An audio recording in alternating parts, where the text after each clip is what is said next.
Bismillahirrahmanirrahim. Assalamualaikum warahmatullahi wabarakatuh. Alhamdulillah, wassalatu wassalamu ala rasulillah, Sayyidina Muhammad wa ala alihi wa ashabihi wa mawala, amma ba'du. Hadirin yang dirahmati Allah Subhanahu wa Ta'ala, Alhamdulillah pada kesempatan ini kita diberikan usia oleh Allah Subhanahu wa Ta'ala sehingga bisa memasuki tanggal 1 Ramadan 1443 Hijriah. Semoga Allah memberikan kita kesehatan lahir batin, diberikan kekuatan untuk melaksanakan kewajiban di puasa Ramadan ini. Hadirin yang berbahagia, kita mafhumi bahwa ayat yang menjadikan landasan kewajiban puasa Ramadan adalah Quran Surah Al-Baqarah 183. Tetapi kalau kita lihat tema ayat tersebut, itu tidak hanya membicarakan tentang kewajiban berpuasa, tetapi hal-hal yang berhubungan dengannya juga itu diberikan pemberian ayat. Sebagaimana kita lihat itu ada di Quran Surah Al-Baqarah 183 sampai 187. Di ayat awal 183 Allah berfirman, A'udzubillahi minasyaitonirrajim. Bismillahirrahmanirrahim. Ya ayyuhalladzina amanu kutiba alaikumus syiyamu kama kutiba alal ladzina min qablikum la'allakum tattaqun. Di penggalan ayat awal di 187, uhilla lakum layatas syiyamir rafathu ila nisaikum hunna libasul lakum wa antum libasul lahunna. Dan di penggal akhirnya kita akan mendapati frase kadzalika yubayyinullahu ayatihi lin-nasi la'allahum yattaqun. Untuk memahami ayat ini perlu kita memikirkan ulang, tidak hanya membaca tetapi kebertahapan kita dalam memahami kandungan ayat tersebut. Terutama kita bisa mencari berbagai referensi terjemah maupun tafsir, baik yang berbahasa Indonesia maupun berbahasa asing, terutama yang paling menyebar adalah berbahasa Arab. Dan kesempatan ini kita akan melihat bagaimanakah maksud ayat tersebut, dan kita akan menggunakan salah satu referensi yang cukup populer, yang masyhur di bidang tafsir ayatil ahkam. Ini karya Syekh Muhammad Ali As-Sabuni, Al-Ustadz bi Jami'ati Ummul Qura bi Makkah Al-Mukarramah. Beliau profesor di Jami'ah Ummul Qura di Makkah Mukarramah. Dan kitab yang terkenal itu diberikan judul Rawaul Bayan Tafsiru Ayatul Ahkam minal Quran. Dan ini dicetakan Darul Kutub Al-Islamiyah. Itu terdapat 2 jilid. Sehingga di situ kita bisa mendapatkan berbagai hal ayat-ayat hukum. Dan khususnya pada kesempatan ini itu ada ayat-ayat yang berhubungan dengan puasa. Kita akan melihat bahwa di cetakan yang seperti ini adalah cetakannya Darul Kutub Al-Islamiyah seperti ini, Rawaul Bayan, dan ini kita akan lihat di jilid satunya. Tapi kita akan lihat bagaimana sih karakteristik penafsiran yang dilakukan oleh Syekh Muhammad Ali As-Sabuni ini. Beliau tidak hanya mengarang Rawaul Bayan, beliau juga mengarang terkait ulumul Quran dengan judul bukunya yang cukup masyhur pula, At-Tibyan fi Ulumil Quran. Hadirin sekalian, tafsir yang menjadi produk berfikirnya Muhammad Ali As-Sabuni ini ada beberapa metodologi yang diterapkan. Kalau kita baca ini ada di halaman Tamhid, pengantar di halaman 11. Jadi bagaimanakah Syekh Ali As-Sabuni ini menafsirkan berbagai ayat-ayat hukum dalam Al-Quran yang nanti kita akan bahas misalkan dalam puasa. Yang pertama yang dilakukan oleh beliau adalah awalan at-tahlilul lafdhi ma'as istishhad bi aqwalil mufassirin ulamul lughah. Jadi itu ada analisis lafaz. Teks-teks yang ada pada ayat itu dianalisis dengan menampilkan berbagai pendapat mufassir dan juga pendapat ulama-ulama ahli bahasa. Dan memang kajian teks itu tidak bisa dilepaskan dari kajian bahasa, Kita mengenal di situ ada fiqhul lughah, kita juga mengenal ada nahwu, shorof, juga cabang-cabang ilmu dalam disiplin ilmu balaghah. Dan ini sangat kentara di dalam at-tahlil al-lafdinya di ayat Al-Qur'an. Tsaniyan yang keduanya, al-ma'na al-ijmaliyyu lil ayatil karimati bisyaklin muqtalabin. Yang kedua, Syekh As-Sabuni itu memberikan penjelasan mengenai makna umum ayat. Jadi ini menjadi pengantar untuk memahami tafsir secara lengkap, sehingga pengantar mengenai ayat ini bicara apa, ayat ini berhubungan dengan apa, itu ada dalam kerangka al-ma'na al-ijmali. Tsalitsan yang ketiganya, sababun nuzul in kana al-ayatil karimati sababun. Itu juga dipaparkan sebab turunnya ayat jika memang ayat tersebut ada sabab nuzulnya. Karena kita pahami bahwa di beberapa referensi mengenai asbabun nuzul, itu juga tidak setiap ayat ada yang mengikuti atau dijelaskan asbabun nuzulnya. Kita lihat misalkan di salah satu karangannya As-Suyuti yang terkenal, Lubabun Nukul bi asbabin nuzul, juga tidak setiap ayat itu diberikan penjelasan hadis, penjelasan sisi historis mengenai ayat itu turun. Yang keempat, hadirin sekalian, rabi'an wajhul irtibati bainal ayati sabiqati wal lahiqati. Ini berpegang teguh pada keserasian ayat.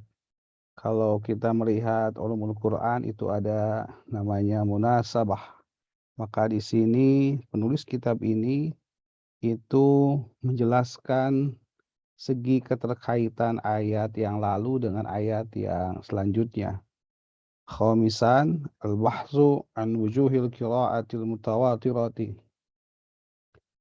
Karena teks-teks Al-Quran, ayat-ayat Al-Quran itu juga berhubungan dengan ilmu qiraat, maka di sini juga ada pembahasan di langkah kelima terkait dengan segi-segi perbedaan qiraat yang ada dalam ayat yang dikaji.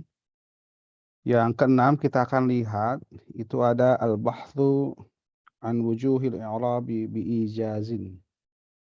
Karena ayat itu adalah berisi struktur kalimat dan itu sifatnya tarkibi, maka disitulah ada pembahasan aspek-aspek i'rab, tapi dengan cara ringkas, tidak terlalu mendalam, dan ini mengantarkan kepada makna mana kalimat pokoknya, mana kalimat pelengkap, dan kita juga mengenal di ilmu nahwu ada jumlah ismiyah, ada jumlah fi'liyah, juga fungsi-fungsi kalimat yang lain. Ada mubtada, ada khobar, ada fa'il, ada naibul fa'il, juga yang lain-lain yang kita mafhum, ada marfu'atul asma, ada mansubatul asma, juga makhfudul asma, dan ini menjadi sebuah hal yang wajib diketahui oleh para pemerhati tafsir, karena ilmu nahwu itu sangat penting, sehingga kita ingat Syekh Imriti itu melantunkan dalam satu qafiyahnya, "Wan nahwu awalan ay yu'lama idil kalamu dunahu la yufhama." Ilmu nahwu itu paling awal untuk dipelajari karena struktur kata, struktur kalimat tidak akan dipahami tanpanya. Baik, yang ketujuh, kita akan lihat misalkan saja metode yang dijelaskan di Rawail Bayan ini ada lataifut tafsiri wa tashmilu al-asrara wan nuqatil balaghiyata wad daqa'iq al-ilmiyata.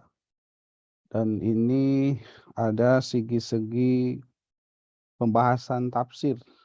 Jadi yang meliputi berbagai rahasia-rahasia yang ada dalam ayat itu, juga catatan-catatan yang jelas, an-nuqatul balaghiyah, bagaimanakah Al-Quran dengan ayatnya memberikan maksud pada pembaca dengan sejelas-jelasnya. Dan juga dijelaskan nanti di angka ke-8 al-ahkamus syar'iyyatu wa adillatul fuqaha, karena ini coraknya tafsir ayat ahkam sehingga tidak melepaskan dari penjelasan mengenai hukum-hukum syariat, juga dalil-dalil yang digunakan oleh para fuqaha. Tapi ada penjelas di sini ma'at tarjihi bainal adillah, dengan lakukan tarjih dari berbagai ragam pendapat, beliau langsung menyatakan misalkan wa rajihu lana, yang paling rajih atau wal arjah, dan itu menjadi salah satu adatut tarjih yang biasa kita kenal. Lalu yang kesembilan kita akan melihat ma tarsyidu ilahil ayatul karimatul ikhtisar.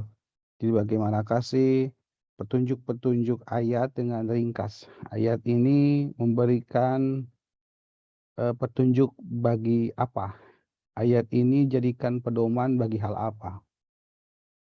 Dan yang ke-10 di Khatimatul Bahs itu ada eh, penutup pembahasan, dan ini menjadi kesimpulan dari ayat yang dikajinya, itu wa tashmilu hikmatat tasyri'i, dan ini meliputi pada hikmatut tasyri' untuk ayat-ayat hukum yang dijelaskan. Jadi ini karakteristik kitab yang kita kaji, yaitu Rawailul Bayan, Tafsir Ayatul Ahkam minal Quran, kayak Ali As-Sabuni, dan ini juga layak untuk kita baca dengan paparan yang sistematis, yang runtut, sehingga pembaca itu bisa eh, secara bertahap bisa memahami apa yang menjadi maksud pokok ayat yang dibahas. Baik hadirin sekalian, di Quran surah Al-Baqarah 183 ini, dan kita akan lihat di jilid pertama itu ada di halaman 174, di cetakannya Darul Kutub Al-Islamiyah. Kita akan lihat tadi yang kita katakan dengan analisis teks gitu, at-tahlil al-lafzi. Di sini kita akan sama-sama menelaah.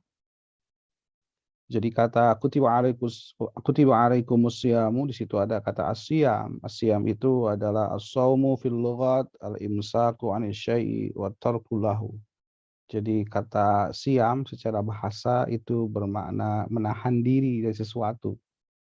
Wa tarku lahu, bahkan meninggalkannya. Jadi kalau ada seorang yang menahan diri dari sesuatu, bahkan dia tidak melakukannya, itu juga masuk pada konteks kebahasaan makna siam. Tapi di sini ada dikutip juga pendapatnya Imam Raghib Al-Asbahani di kitab Mufradat Al-Fadil Quran. Ini kitab sangat populer sekali. As-sawmu al-imsaku 'anil fi'li mut'iman kana aw kalaman aw masyan. Jadi kata Imam Raghib Al-Asbahani bahwa saum itu adalah menahan diri dari pekerjaan, baik makan ataupun bicara ataupun bahkan berjalan. Jadi kalau seseorang itu berdiam diri, dia puasa. Tapi bagaimanakah sih sisi terminologinya? Ini kita baru masalah at-tahiyy al-lafzi tentang saum itu. Wa fi syar'i huwa al-imsaku 'anil ta'ami wasyarabi wal jima'i. Secara syar'i, istilah-istilah syariat, puasa itu adalah menahan diri dari makan, menahan diri dari minum, dan menahan diri dari hubungan seksual di siang hari. Karena syariat mengatur seperti itu, ma'aniyati min tulu'il fajri ila ghurubisy syamsi. Itu juga harus dilandasi dengan niat dari mulai terbit fajar sampai matahari terbenam.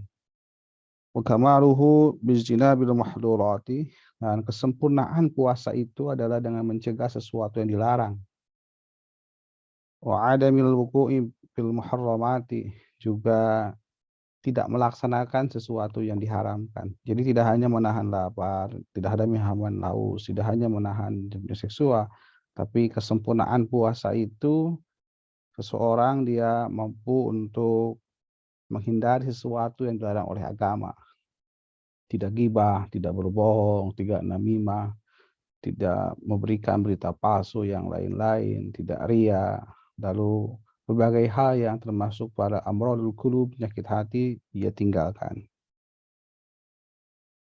Hadirin sekalian, di ayat ma'dudat juga kita lihat ada lagi kata fa'iddatun min ayamin ukhor di kalimat di ayat setelahnya. Apa sih iddah itu? Imam Raghib menyatakan iddatu hiya asyai'u al-ma'dudud. Jadi sesuatu yang terhitung. Jadi kalau di sini ada juga makna ini disajikan juga di ayat yang lain. Misalkan wa ma ja'alna iddatahum ay adadahum. Kami tidaklah menjadikan hitungan-hitungan mereka. Di sini iddah wal makna alaihi ayyamu adadi ma qad fatahu min ramadhana, yaitu ada hari-hari yang menjadi beban bagi dirinya karena dia tidak melaksanakan puasa pada bulan Ramadan. Maka hari-hari itulah yang harus dia ganti.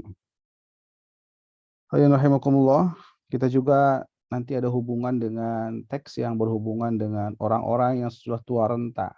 Wa 'alal ladzina yutiqunahu fidyatun ta'amu miskin. Kata yutikunahu di sini dimaknai yasumunahu bimasyaqqatin wa usrin. Melakukan puasa tetapi dengan cara yang berat dan sulit. Jadi bagi orang yang wa'alal ladzina yutikunahu itu bermakna wa'alal ladzina yasumunahu bimasyaqqatin wa usrin. Di orang-orang yang dia berpuasa tetapi sangat berat dan sulit. Kita juga akan lihat bagaimanakah kata syahr. Syahr itu kan ada di ayat syahrul Ramadan alladzi unzila fihil Qur'an. Juga ada pengkarat paman syahida minkumus syahr. Asy-syahru itu ma'rufun. Dan sudah dikenal kata ini. Wa asluhu minal ishtihari wa huwa ad-duhuru. Dan kata ini berawal dari ishtihar, sesuatu yang tampak. Sehingga dimaknai dengan ad-duhur, sesuatu yang tampak. Saking tampaknya itu berarti sesuatu itu sudah masyhur, sudah dikenal. Yuqalu syaharul amro adharahu. Seseorang menampakkan sesuatu perkara, maka pasti dia menampakkannya. Wasumiya asyahru syahran li syahrati amrihi. Dan syahr, kata syahr ini disebut syahr karena nampaknya perkara tersebut. Dikaunihi miqatan lil ibadati wal muamalati, karena memang kata syahr ini selalu dihubungkan dengan miqat, dengan pengaturan waktu untuk ibadah dan muamalah. Wasara mustaharan bainan nas, sehingga kata ini menjadi masyhur di kalangan manusia. Nah, sekarang yang agak menarik lagi tentang kata Ramadan. Ramadan ini kan menjadi salah satu bulan yang ada di perhitungan Hijriah. Kita mengenal hal yang seperti itu. Kita akan lihat apa itu Ramadan. Imam Al-Asbahani itu menyatakan Ramadhanu huwa ar-ramdu. Jadi Ramadan itu adalah ramad. Ramad itu syiddatu waqa'is syamsi. Sangat panasnya terik matahari. Syiddatu waqa'is syamsi. Wal ramadha'u syiddatu harris syamsi. Dan kalau kata Ramadan itu juga sangat panasnya matahari. Sehingga ini kita akan lihat lagi.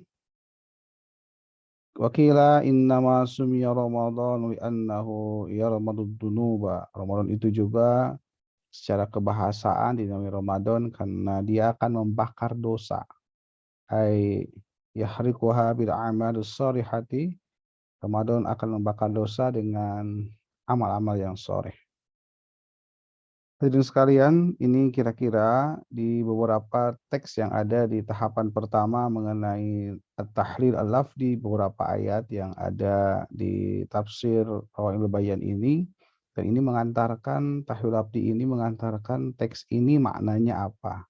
Teks ini juga berhubungan dengan apa. Belum lagi ayat-ayat, teks-teks yang ada di ayat yang lainnya. Hadirin sekalian, itu kira-kira pertemuan awal kita mengenai bagaimanakah beberapa teks yang penting dikaji di dalam ayat yang berkenaan dengan puasa, mulai dari Quran surah Al-Baqarah 183 sampai 187. Dan tadi kita menemukan ada syahr, kita menemukan kata iddah, kita menemukan kata Ramadan, juga kita menemukan kata siam sebagai kata kunci yang berhubungan di frase kutiba alaikumus syiyam. Mudah-mudahan kita selalu dirahmati Allah Subhanahu wa taala, dan kita akan berlanjut pada pertemuan selanjutnya mengenai makna al-ijmali fi hadil ayat. Assalamualaikum warahmatullahi wabarakatuh.